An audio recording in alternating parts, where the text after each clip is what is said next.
Hello, Sharif here, and I want to share with you some of my observations from the street disturbances that we had here in Portland last night, and that I'm predicting we're going to have again tonight.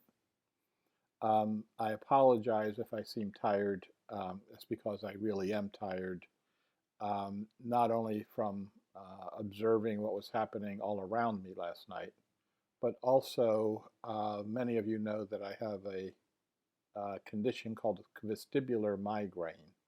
And I get dizzy in triggering events. And triggering for me is the flashing blue police lights that I saw all night long. And so um, I feel like I stayed up all night long drinking and partying, which I did not.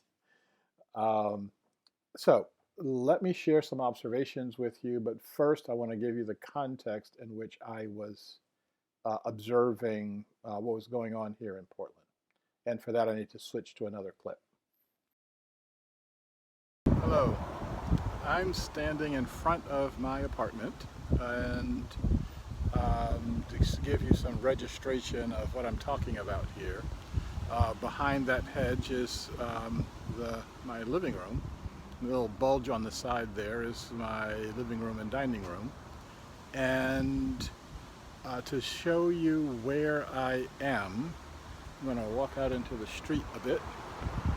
And I can smell the curry coming from the Indian restaurant right over there. Right up there, the second block is Broadway.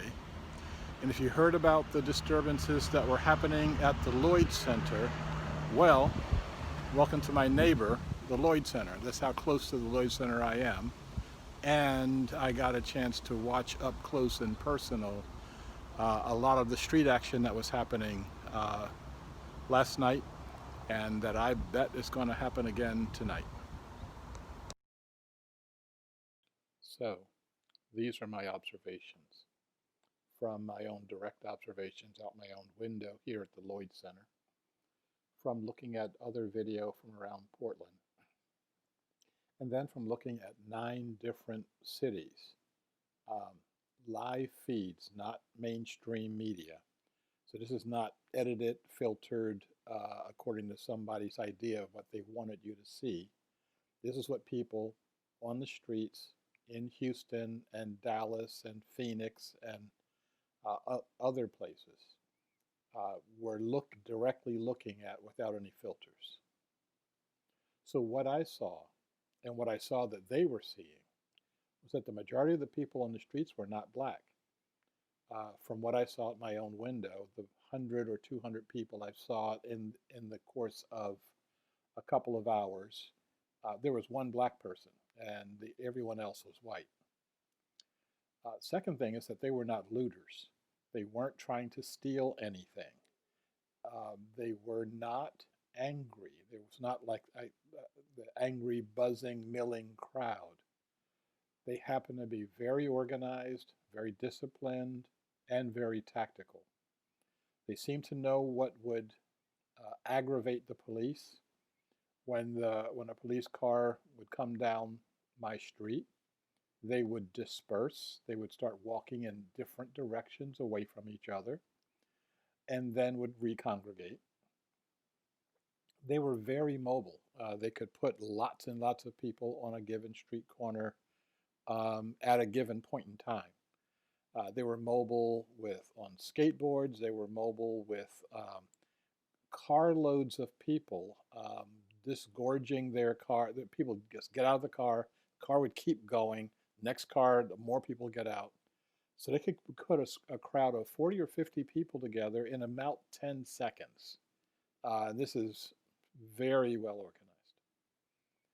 They were very purposeful. My intuition was that they wanted to set the Lloyd Center on fire. They didn't want to go in and steal anything. They were trying to do something. And I have a lot of observations that back this up, but given the public nature of what I'm doing right now, I think that's about all I want to say about it.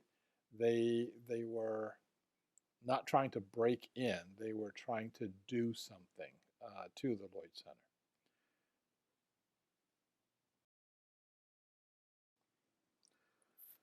As some of you know, I've been quietly critical of the Black Lives Matter movement and have been trying to, over the years, steer it into something that would actually resolve the problem that they so very clearly articulate. I've gotten no traction with that. People seem to be um, stuck in, put a sign up in your yard that says Black Lives Matter and we're done. And if you put a sign up in your yard that says Black Lives Matter, you still haven't even started to try to resolve the problem. This leads into the kind of events that we have right now, where um, the frustration and anger that comes about from a completely outrageous situation like Mr. Floyd's murder bubbles up into the kind of actions that we see right now around this country and literally around the world. It dies back down. More people put Black Lives Matter signs in their yards, and then it happens again and it blows up again. And then it happens again and it blows up again. It will keep doing that until we end the situation that causes this to happen in the first place.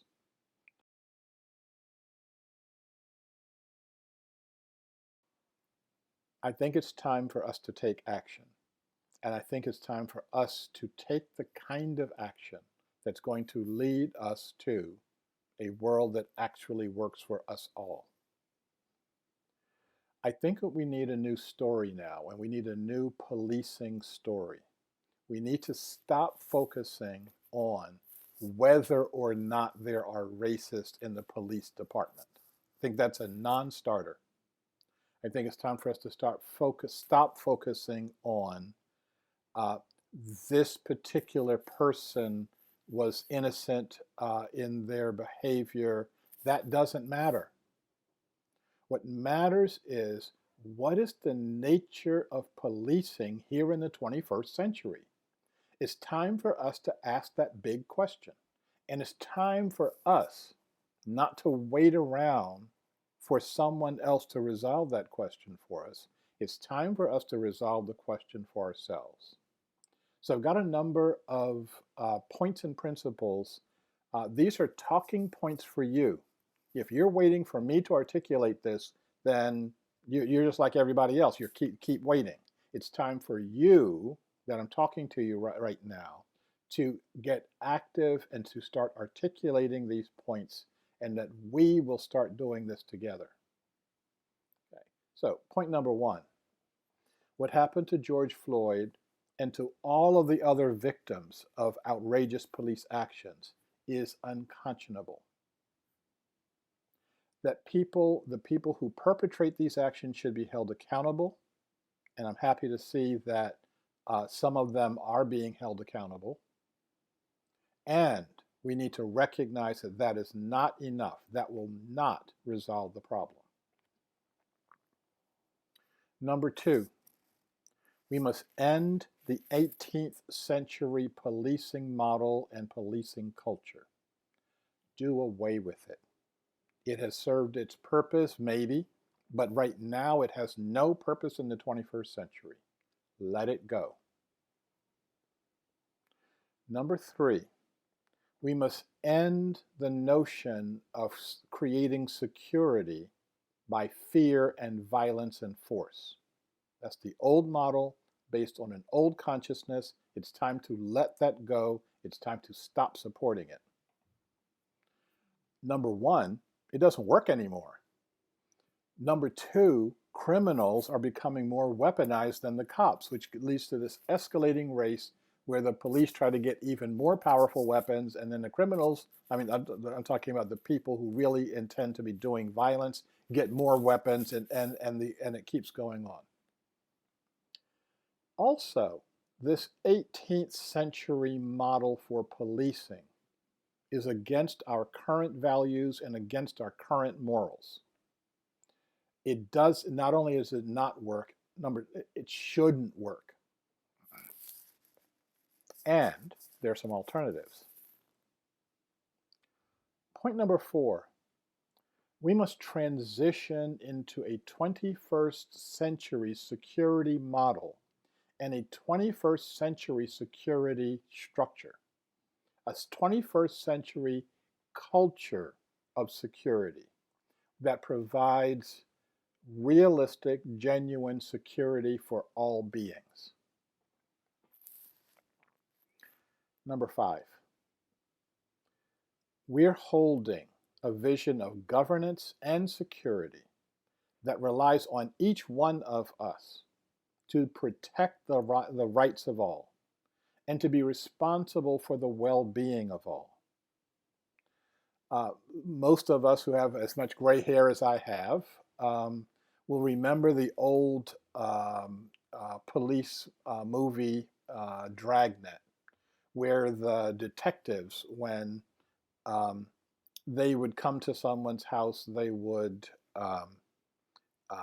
interview someone, and people are just going off and becoming emotional, and Jack Webb is just the facts, ma'am. Okay, and you give us the facts, we finish interviewing you, and we go out and solve the problem, and you stay in your home and bake your cookies or whatever it is that you're going to do. That's an old model. It's a non-functional model. It's a dysfunctional model that leads to the kinds of things that we have right now. A model where I am no longer responsible for my own behavior and I'm no longer responsible for my neighbor's behavior. Once we change that, we can start seeing that all of us are responsible to each other. All of us are responsible with each other. All of us are responsible for doing the right thing.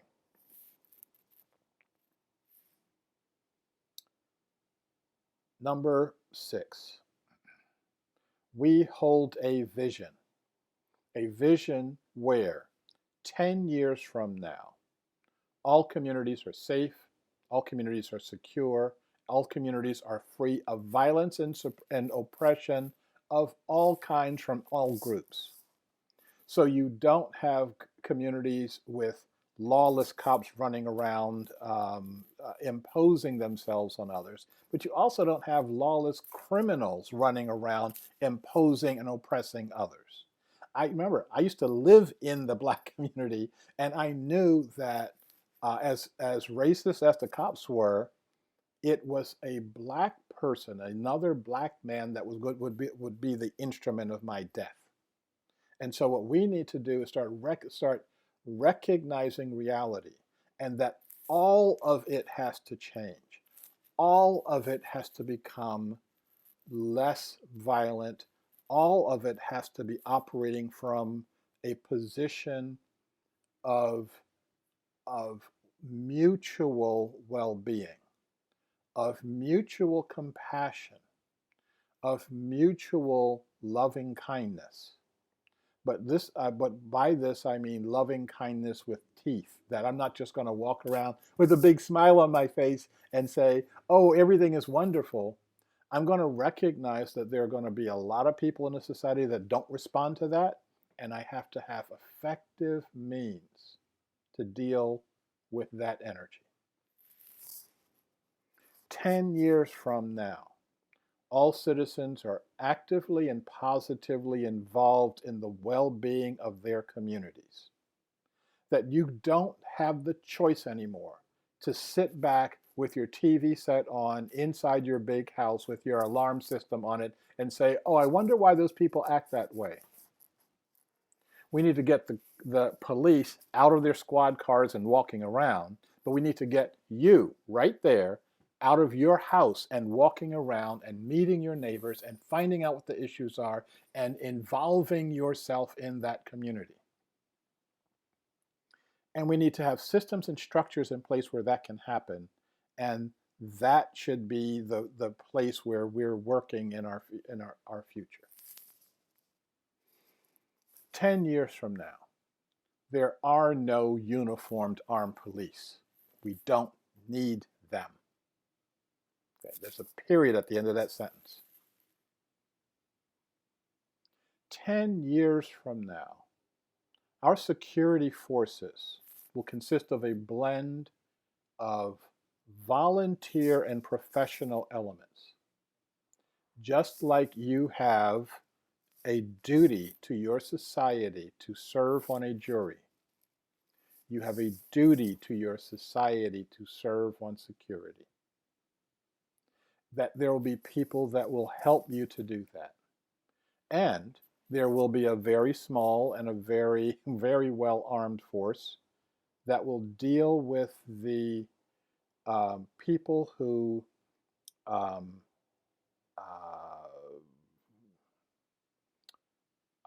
will be using force in the future if there are any. But for 99% of the issues, we can use some combination of voluntary neighbors assisted and facilitated by professionally trained security elements, all of whom coming from the same community and all of whom are interacting with each other on positive levels. Now, as soon as I say that, there's like 99 people out there saying, oh, this is just pie in the sky. You can't do this. You can't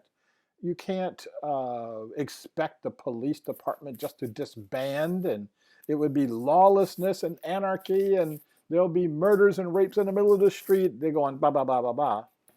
Until you do it, and then when you do it, you'll find, oh, that was easy. Give you an example of what I'm talking about.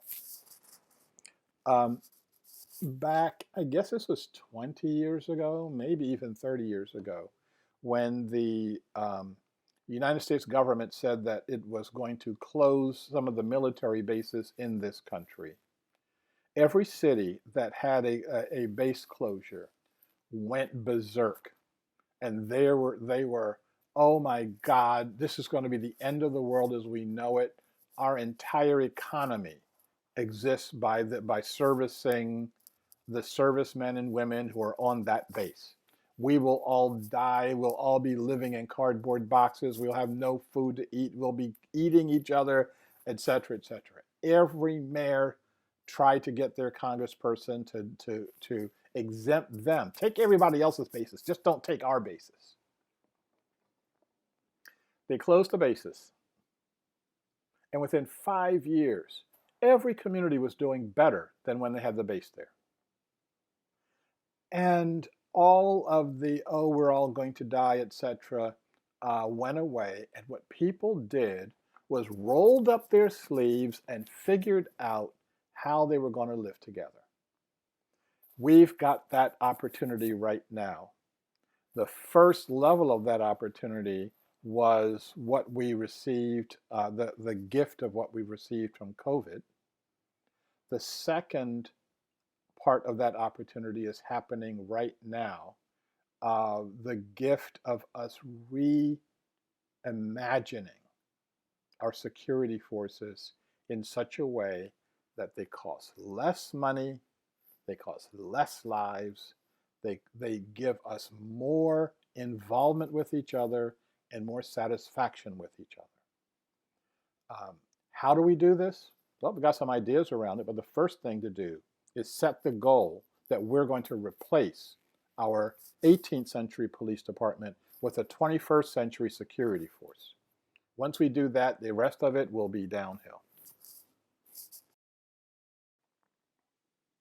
So, this is my last segment, and I want to end this by talking about what you can do, what we can do, what Menders can do to change this circumstance so that we can start seeing the way forward to a comprehensive solution as opposed to seeing multiple problems. that we can start seeing the way forward through the walls of the chrysalis itself into the butterfly we're becoming, as opposed to staying caterpillar or opposed to staying goo. So, so here's some elements of what we can do right now. First of all, start identifying yourself as a mender. Even if you don't feel ready to do so, start using the language. Open your mouth and say, as a mender, I think X or Y or Z. As someone who believes and practices inclusivity, I believe X or Y or Z. The more you do that, the more the energy is in the world. When you don't do that, you fall back on the things that are comfortable for you as a progressive, as an activist, as someone who's a concerned citizen, and all of these things will strengthen the status quo. If you don't want to strengthen the status quo, it's time to start doing something different. It's time for us to strengthen our identification with that which can solve the problem. It's time for us to let go of our identification with that which perpetuates the problem. This means, and I know that I'm walking on some toes here, this means lessening your identification with Democrat or Republican, lessening your identification with the left or the right, lessening your identification with a particular ethnic identity, a particular religious identity, a particular class identity. It means opening yourself to something completely different. Okay, number 2. Stay away from violence at all costs. It does nothing to strengthen who you are. It does nothing for any cause. It is a detriment to a cause. Even at the cost of losing the moment, losing this moment. And I'm thinking about, for those of you who have seen the movie Gandhi, and if you haven't seen it in the last 3 days, go and see it again because it's worth doing that. But for those of you who saw the movie Gandhi, when the people in the early demonstrations got out of hand and there was violence, he said, we have to call these off. And all of his advisors said, well, that's impossible. You can't call them off. And he said, I'll fast until I die, as long as this is going on. That's the attitude of saying nonviolence is so important. It's a bedrock of what we're doing. And we have to recognize that. We have to say to people, if you want to be violent, you're not part of our movement. And if you want to be violent, if that's what your goal is, then you need to exit the door, and we need to recognize that you are part of the forces of the status quo. And to be serious about that, we're not going to have a demonstration unless you have made a personal commitment to nonviolence. Number 3, we, the menders, have to facilitate a new story. We need to stop articulating the problems of the old story. We know that. We've been beating that dead horse to further death. What we need to do is start saying, this is our new story. This is our vision of a new society. I articulated some of that in this idea of a new policing story. I hope that all of us will start the process of filling that out, of fleshing it out, and going to our local police departments and saying, okay, folks, time for us to do something different, and this is the different thing we're going to be doing. We're not getting further training on police sensitivity to race because race isn't the problem. The problem is how we've been doing policing. I think that as we're articulating this new story, I think it's very important for us to stay away from articulating fear and articulating anger or articulating despair without also and equally articulating hope, articulating vision, and articulating a new way of thinking about things and a new path forward. 4, we need to elevate our analysis beyond surface issues. We need to elevate our analysis beyond the presenting symptoms. The police killings are not a racial issue, or I should say not just a racial issue. Race is a presenting symptom on a much larger issue. And we need to understand that larger issue. It's not race, it's not class, it's not poverty, it's not even about oppression. Okay, so number 5, what is it about? It's about consciousness. How many times have you heard me say that? This situation of why a police officer sworn to protect and serve would, while a suspect is being subdued by 3 other police officers lying prone with his hands cuffed behind his back, would then put his knee on that subject's neck. Why would he do that? Now, that's the stuff we get into in all the trainings that I've been doing of how are you engaged or disengaged from the other, how functional or dysfunctional is your perception of who that is on the ground under your knee. How does this relate to the issue of deep identity, who I am and who you are and who that person is down there under my knee? And how does this relate to invisible culture? We can see the race of the guy that's face down on the ground. We can see the race of the guy who's got the gun and the uniform and his knee on this subject's neck. What we can't see is what's going on in his consciousness, in his heart. We can't see what's happening with his fears, with his desires to be accepted by his community, by his perception of the entire situation. We can't see that unless we've been trained to do it, and what we can do is get the training.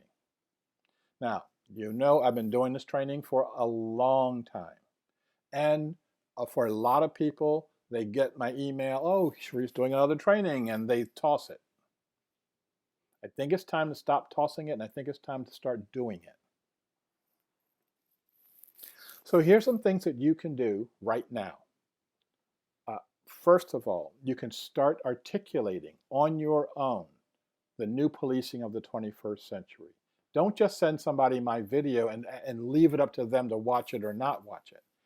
It's time for you to articulate it. So if the George Floyd situation comes up in your conversation at all, you should be able to talk about the 5 or 6 points of the new policing. You need to sign up for these 2 new series. The series of Solutions Beyond Diversity, where we start talking about the 4 points I just articulated: engaging the other, communication and perception, deep identity, invisible culture. You need to understand what I mean when I'm saying that so that you can see it on your own when you're out there on the street. The other series is The Paths of Awakening, where you start looking for yourself. What does it mean for us to become true human beings? What does it mean for us to become awakened and mindful. What does it mean for us to be able to create an awakened and mindful society? Now, once you, and I'm going to include the signups in the message I'm sending out. If you don't feel moved to do the registration for yourself, please sponsor someone else to do that. There are people who would like to take this but can't afford it. I am affording a number of people to do this, to take it. And although I can't afford it, I'm letting a number of scholarships go in. But you can afford it.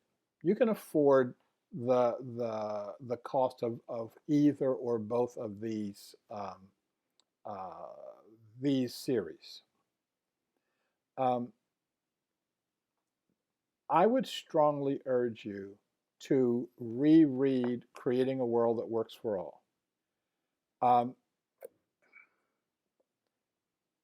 If you haven't read it, I would suggest that you do that. Reading doesn't mean thumbing through it and putting it on your bookshelf for some later time. The later time has come and is happening right now. I've gone back on my bookshelf and I've pulled out a book that I read in 1990, and I've read it a couple times since then, and I'm reading it again, called Václav Havel, Living in Truth. I need to ground myself in revolution. I need to ground myself in the revolution of consciousness. This is how the people in the Czech Republic had a revolution in consciousness. This is how they did the Velvet Revolution, defeating the second largest superpower by having a massive party and not firing a single shot. How do you do that? Read it. Or before, this is really dense going. Read this one. This will show you the steps we have to take in order to get this done. I am okay, so my last point, and I want to say this as carefully as I can. What you can do is meditate. A purposeful meditation on the nature and function of our future society. It is only with focused, disciplined consciousness that we're going to create a focused, awakening, and disciplined society. The discipline isn't those folks out in the street that are going to be acting out. I don't know if you can tell from my room, the sun is setting, so the folks are going to be gathering on that corner right there. But my focus has to be on this corner right here. That it's with focused, disciplined consciousness that you can see truth from falsehood. Let me give you a quick example of that. Last night, I got an email from my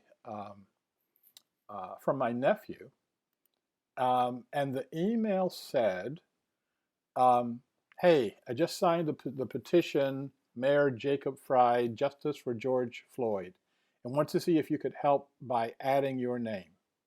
Our goal is to reach 7,500,000 signatures, and we need more support. You can read more and sign the petition here." And then there's a URL, and then it says thanks, and it gives my nephew's name. My intuition bells rang when I got that. And I wrote to my nephew and said, "Did you send this to me?" I got back this morning an email from him saying, "No, I didn't. I have no idea what that is. I really recommend that you don't click on that link." Now, That's the function of a healthy intuition. I knew there was some, I still can't point to what's wrong with this. I just knew this did not come from my nephew and that there's something wrong with that URL.